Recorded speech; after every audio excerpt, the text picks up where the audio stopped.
बिस्मिल्लाहिर्रहमानिर्रहीम। अस्सलाम वालेकुम वरहमतुल्लाह। मैं हूं मुफ्ती बिलाल अहमद कादरी। प्लॉट, नया घर बेचने या लेने का पावरफुल अमल है।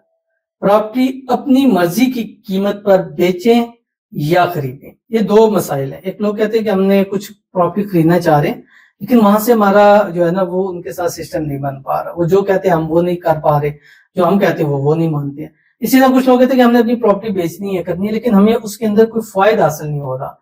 यानी कि कम कीमत लगती है, या हम जिस कीमत पर वो दे रहे हैं हम वो नहीं करना चाहिए। जो ये शराइत हम चाहते हैं कि हमारी शराइत पर हो, तो अगर आप चाहते हैं तो इंशाल्लाह इससे फायदा भी होगा और आपकी शराइत पर चीज भी बिकेगी। आपने करना है क्या, रोजाना मगरिब की नमाज पढ़नी है। मगरिब की नमाज पढ़ने के बाद सूरत वद्दुहा 11 मरतबा आपने पढ़नी है। पढ़ने के बाद अल्लाह ताला से दुआ करनी, 7 दिन करें। और जो दुआ करेंगे और इसमें जिस घर के अंदर बैठ के करेंगे उसमें आपको फायदा होगा। अगर जा नहीं सकते तो उसकी तस्वीर के ऊपर आप इसको दम कर दीजिएगा।